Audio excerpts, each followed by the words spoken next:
નમસ્કાર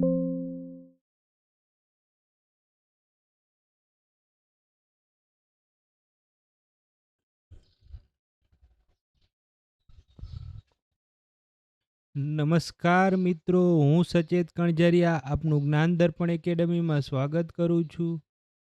આજે આપણે શીખવાના છીએ અનુગામી સંખ્યા અને પુરોગામી સંખ્યા એટલે શું. તો સૌથી પહેલા વાત કરીએ કે શું છે, તો કે પુરોગામી સંખ્યા. ખાસ શબ્દ સાંભળ. હવે તો કે પુરોગામી સંખ્યા એટલે આગળની સંખ્યા. આપણે શું છે તો કે શરૂઆતમાં જ શીખતા આવીએ કે આગળની સંખ્યા એટલે શું, તો કે 8 ની આગળની સંખ્યા તો કે કઈ, તો કે 7 થાય.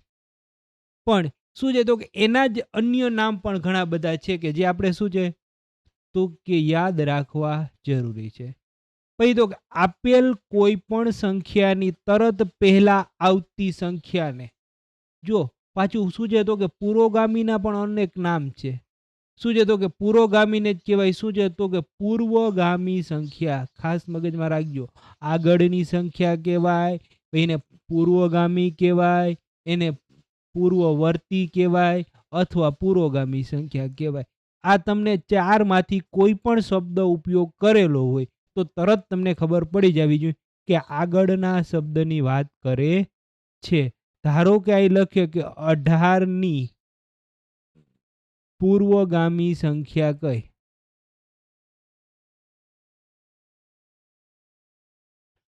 તો સીધી તમને ખબર પડી જવી કે 18 ની પૂર્વગામી એટલે શું છે તો કે પુરોગામી પણ કહેવાય, એટલે કે આગળની સંખ્યા પણ કહેવાય સાહેબ. તો 18 ની આગળ સંખ્યા આવશે એ કઈ આવશે, તો કે 17 આવશે. સમજાણું બાળકો? તો આ ચાર નામ તમારે મગજમાં યાદ રાખવાના છે અથવા પાકા કરવાના છે અથવા સમજવાના છે. પછી તો કે શું છે તો કે પુરોગામી સંખ્યા આપેલી સંખ્યા કરતા એક જેટલી નાની હોય. ખાસ મગજમાં રાખજો, તમને જે પણ સંખ્યા આપેલી છે એ સંખ્યાથી પુરોગામી સંખ્યા છે એ શું છે તો કે એક જેટલી નાની હશે. જો આ શું છે તો કે 18 છે એ 17 કરતા શું છે તો કે એક ઓછી છે, એટલે એક જેટલી નાની છે. આ હતું એ શું હતું બાળકો, તો કે પુરોગામી સંખ્યા, એટલે કે એને આગળની સંખ્યા પણ કહેવાય. એટલે આ શબ્દ ખાસ પાકા કરજો. તો કે સમજવા માટે એક ઉદાહરણ આપેલું છે અને આપણે ઉદાહરણ સમજીએ. જો કે આમ તો ઓલરેડી સમજાઈ ગયું છે આપણે, કેમ કે આપણે સમજ્યા છીએ પણ છે. સમજવા માટે ઉદાહરણ શું છે તો કે 509 આપેલ સંખ્યાની પુરોગામી સંખ્યા કઈ, તો કે 508 માંથી શું છે તો કે 509 માંથી શું કરશું તો કે એક બાદ કરશું એટલે આપણે જવાબ મળશે એ શું મળશે તો કે 508. આ થઈ શું છે તો કે પુરોગામી સંખ્યા, આગળની સંખ્યા. પછી તો કે પૂર્વગામી અથવા પૂર્વવર્તી સંખ્યા પણ કહેવાય. ખાસ મગજમાં રાખજો.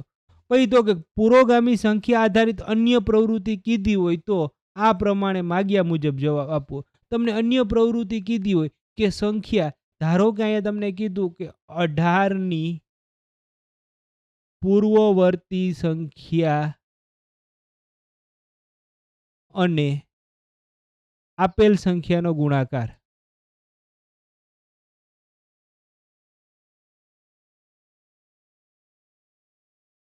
ગુણાકાર કરો. તો સૌથી પહેલા શું છે તો કે સાહેબ પૂર્વવર્તી સંખ્યા એટલે કઈ, તો કે આગળની સંખ્યા. 18 ની આગળ શું હોય તો કે 17. હવે તો કે બંને સંખ્યા આપેલ સંખ્યા કઈ 18 થાય, નો ગુણાકાર એટલે કે 17 ગુણ્યા 18, અને જે આવે એ તમારો જવાબ. તો આ રીતે અન્ય કંઈ પણ પ્રવૃત્તિ કીધી હોય, ગુણાકાર કીધો હોય, સરવાળો કીધો હોય, બાદબાકી કીધી હોય, તફાવત કીધો હોય, તો આ જ પ્રમાણે પ્રવૃત્તિ કરી અને જવાબ આપવાનો છે. એના પછી લઈએ કે શું છે તો કે અનુગામી. તો કે અનુગામી સંખ્યા એટલે શું, તો કે અનુગામી સંખ્યા એટલે પાછળની સંખ્યા. ખાસ મગજમાં રાખજો બાળ. અનુગામી સંખ્યાને શું કહેવાય તો કે પાછળની સંખ્યા. પાછળની સંખ્યાને શું કહેવાય તો કે અનુગામી સંખ્યા. પછી તો કે આપેલ સંખ્યાની તરત પછી આવતી સંખ્યાને અનુગામી કહેવાય, અનુવર્તી કહેવાય અને પ્રતિવર્તી પણ કહેવાય. આ ખાસ મગજમાં રાખજો. આ છે એ શું છે તો કે એના અન્ય નામ છે. એટલે કે પાછળની સંખ્યા કીએ, અનુગામી કીએ, અનુવર્તી કીએ, પ્રતિવર્તી કીએ, તો બધું છે એ એક જ નામ છે. પછી તો કે અનુગામી સંખ્યા આપેલી સંખ્યા કરતાં એક જેટલી મોટી હોય. તમને જે સંખ્યા આપેલી છે એ સંખ્યા કરતાં શું છે તો કે અનુગામી સંખ્યા છે એ એક જેટલી મોટી હોય, અથવા અનુવર્તી સંખ્યા કીએ, અથવા પાછળની સંખ્યા કીએ, અથવા પ્રતિવર્તી સંખ્યા કીએ, તો એ શું હોય તો કે એક જેટલી મોટી હોય છે. પછી તો કે સમજવા માટે ઉદાહરણ, તો કે 509 આપેલ સંખ્યાની અનુગામી સંખ્યા લખો. તમને 509 આપ્યા છે એની અનુગામી સંખ્યા લખવાની છે.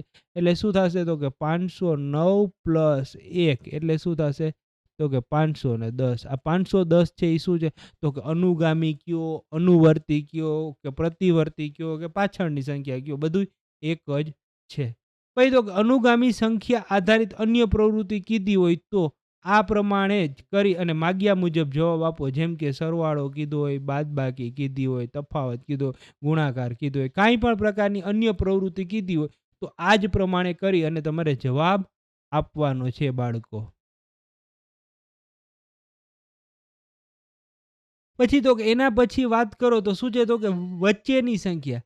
હવે તો કે અનુગામી અને અનુવર્તી અને શું છે તો કે પુરોગામી, પૂર્વવર્તી ઈ સંખ્યાઓ છે એ શું છે તો કે આગળ પાછળની વાત કરે છે. એટલે કે એક આગળ હોય, એક પાછળ હોય. હવે તો કે અહીંયા શું કીધું તો કે વચ્ચેની સંખ્યા એટલે શું? હવે તો કે બે સંખ્યાઓની બરાબર વચ્ચે આવતી સંખ્યાને વચ્ચેની સંખ્યા કહેવાય. હવે તો કે ઉદાહરણ તરીકે સમજીએ. શું છે તો કે જો બે સંખ્યાઓ વચ્ચે એક જ પૂર્ણ સંખ્યા હોય, શું કીધું તો કે બે સંખ્યા છે એની વચ્ચે એક જ પૂર્ણ સંખ્યા હોય તો એને સીધે સીધી શું કહેવાય તો કે વચ્ચેની સંખ્યા કહેવાય. ધારો કે અહીં ઉદાહરણ એક સમજવા માટે આપ્યું. શું છે તો કે 7 અને 9 ની વચ્ચે 8 છે. શું કામ તો કે એક જ સંખ્યા છે.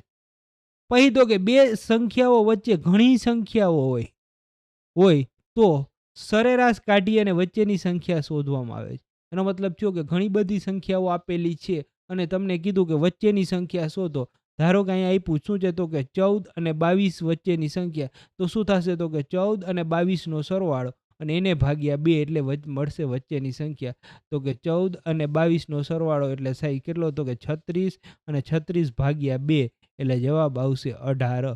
18 છે એ કેવી સંખ્યા થઈ તો કે વચ્ચેની સંખ્યા થઈ.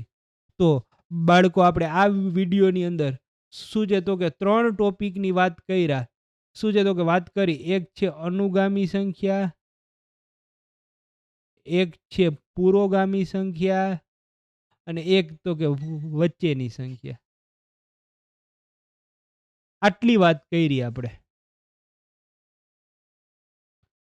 તો બાળકો આ તમને આવડી ગયું હશે તો કે પુરોગામી સંખ્યા એટલે પાછળની સંખ્યા, અનુગામી સંખ્યા એટલે પાછળની સંખ્યા, પુરોગામી સંખ્યા એટલે આગળની સંખ્યા અને વચ્ચેની સંખ્યા એટલે બેની વચ્ચેની સંખ્યા હોય એને શું કહેવાય તો કે વચ્ચેની સંખ્યા. તો આ ટોપિક તમને બાળકો સમજાણો હશે. આને આધારિત શું છે તો કે તમે દાખલાની પ્રેક્ટિસ કરી લેજો. આપણે જે તે સમયે આના શું છે તો કે એક્ઝામ્પલની વાત કરશું. અસ્તુ. જય હિન્દ, જય ભારત. જો તમને અમારું કામ ગમે તો અન્ય 2 વ્યક્તિઓને વિડીયો અત્યારે જ શેર કરો. તેની પાસે લાઈક અને શેર અને સબસ્ક્રાઈબ કરાવવા નમ્ર વિનંતી.